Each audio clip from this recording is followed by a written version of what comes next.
What perspective do you think you've gained since kind of going through that whole not playing what you wanted to get back to the court?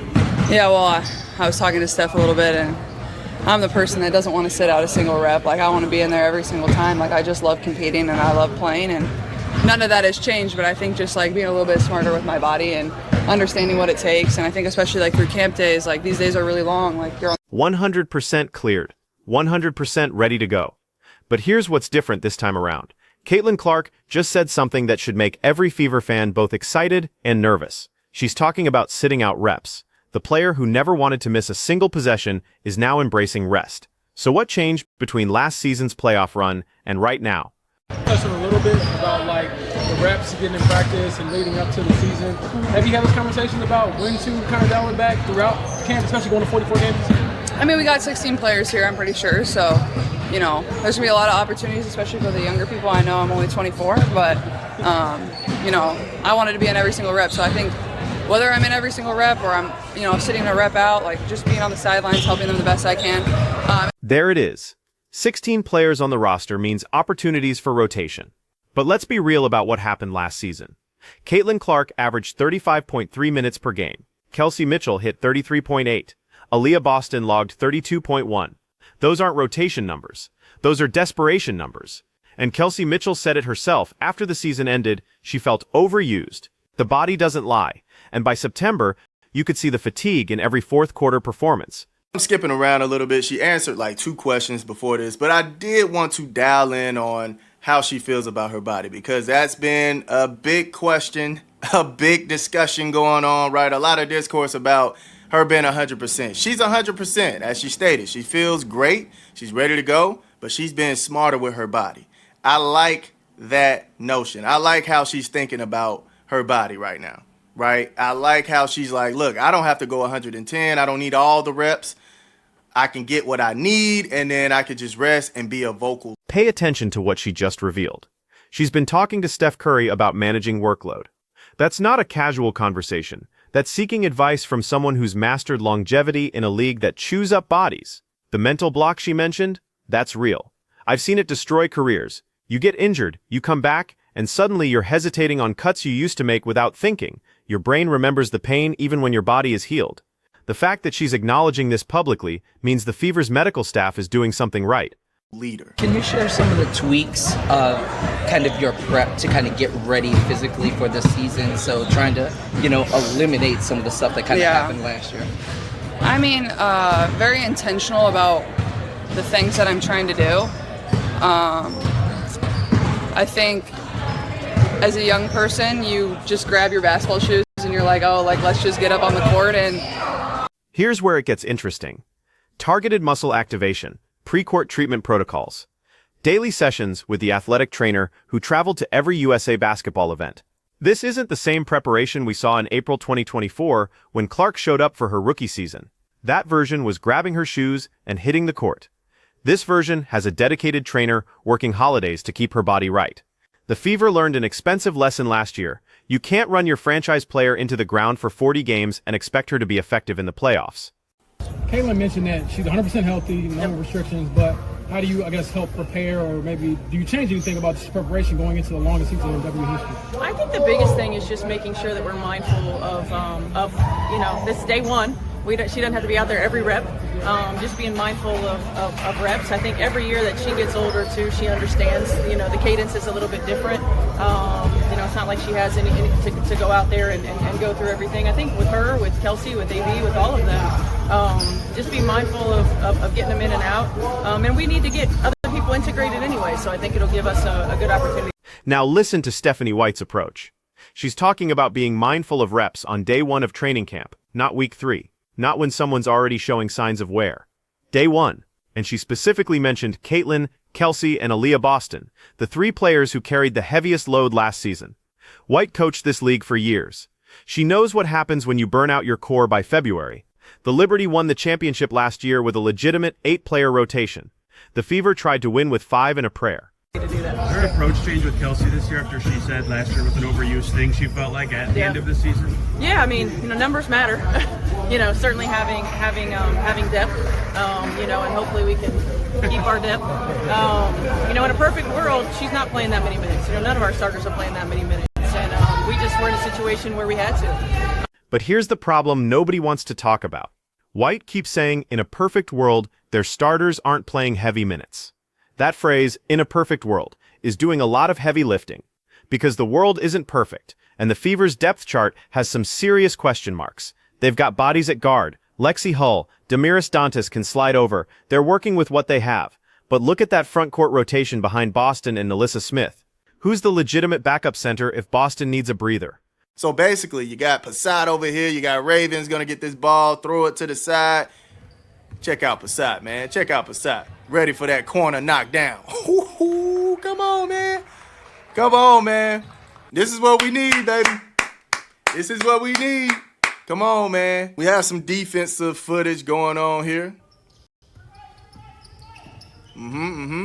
Watch this defensive footage closely.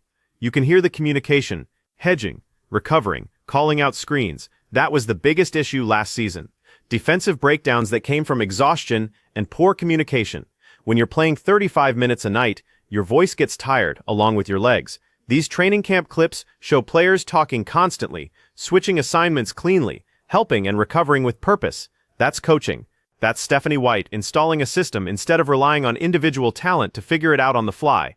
Player instead of somebody hedging and getting back. I felt like the communication wasn't there.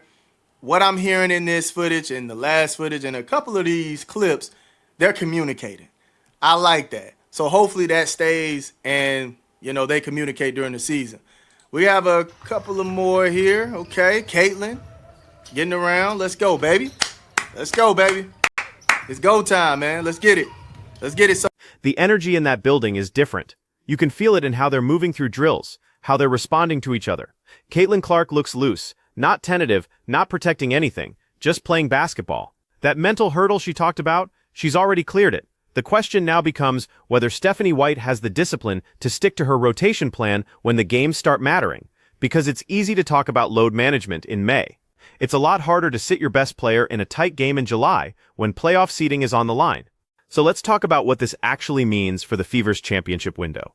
Because that's what we're really discussing here. Not just one season, but whether this franchise can build something sustainable around Caitlin Clark. Last season taught us something important. The Fever made the playoffs with a 2020 record, got the 6th seed, and ran into the Connecticut Sun buzzsaw in the first round. They lost that series 2-0, and it wasn't particularly close. Game 1 was 80-93 to 69. Game 2 was 87-81, but Connecticut controlled that game from the opening tip. The Fever looked exhausted. They looked like a team that had spent everything just getting to the postseason. Now compare that to how the Liberty managed their roster. Brianna Stewart averaged 32.4 minutes in the regular season, less than Clark. Sabrina Ionescu was at 30.8. Jonquel Jones logged 28.3. The Liberty had the luxury of resting starters because they trusted their depth, and when the playoffs came around, they had gas in the tank. They won the championship because they were the best team in September, not just the best team in June. The Fever are trying to follow that blueprint. Stephanie White keeps mentioning the 44-game schedule like it's a warning.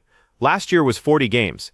This year they're adding 4 more, plus the Commissioner's Cup games, plus the playoffs if they make it. That's a lot of basketball. And if you're running Caitlin Clark out there for 35 minutes a night again, you're not making the finals. You're making an appointment with the medical staff. But here's where the plan hits reality. White says she wants a true rotation. She wants to integrate younger players and give them meaningful minutes. That sounds great in theory. In practice, it means trusting players like Celeste Taylor and Temi Fagburnley to hold leads when the starters sit. It means believing that Victoria Saxton can give you quality minutes at the 5 when Aaliyah Boston needs a break. And based on what we saw last season, that's asking a lot. The real test comes in those mid-season games against elite competition. When you're facing the Aces in Vegas and the game is tied in the third quarter, is Stephanie White really going to stick to her rotation plan? Or is she going to do what every coach does, ride her stars and worry about the consequences later? Because that's the trap. You win the game in front of you, but you lose the war of attrition by August. What gives me hope is that Caitlin Clark is buying in. She's not fighting this, she's not demanding every rep. She's talking about leadership from the sideline, about helping younger players develop, about being smart with her body. That's maturity you don't usually see from a 24-year-old superstar in her second season. Most players at that age think they're invincible. Clark just spent an entire offseason learning she's not. The ankle injury that ended her first season wasn't catastrophic, but it was a warning. Your body can only take so much. And in a league where the schedule is compacted, where you're playing back-to-backs and cross-country flights, where the physicality is increasing every year, you have to be smart. The players who last 15 years in this league aren't the ones with the most talent. They're the ones who figure out how to manage their bodies. So what should Fever fans expect this season? I think you're going to see a different team than the one that made the playoffs last year. More balanced scoring, better defensive rotations, and yes, fewer minutes for the big three. Caitlin Clark will probably land somewhere between 32 and 34 minutes per game. Kelsey Mitchell similar. Aaliyah Boston might actually see her minutes go up slightly because they need her presence on both ends. The depth chart still concerns me. They need to monitor the buyout market and the waiver wire for front court help. Temi Fagbinlay is solid, but she's not a starting caliber center. If something happens to Boston, this whole plan falls apart. They should be looking at players like Tiana Key from Kentucky if she doesn't make a roster. They should be watching what happens with Janine Barker in Vegas. You need that insurance policy at the 5, but the foundation is there. Stephanie White is a legitimate coach who's won at every level. Caitlin Clark is healthy and motivated. Kelsey Mitchell just had the best season of her career. Aaliyah Boston is entering her prime. If the supporting cast can just be competent, not great, just competent, this team can win 45 games and secure home court in the first round. That's the goal. Not just making the playoffs, but making noise once you get there. Because last year's version of the Fever was never going to win a championship. They were too thin, too tired, too inexperienced. This year's version has a chance if they do this right. So here's my question for you. Do you trust Stephanie White to stick to this plan when the pressure is on? Because that's what it comes down to. The strategy is sound. The talent is there, but coaching is about discipline, especially when every instinct tells you to abandon the plan and ride your stars. Let me know in the comments what you think happens when the Fever face their first 3-game losing streak. Does White stay patient, or does she panic and go back to heavy minutes for Clark? I've got my opinion, but I want to hear yours. And if you made it this far, hit that subscribe button because we're covering every step of this Fever season. Let's see if they can actually pull this off.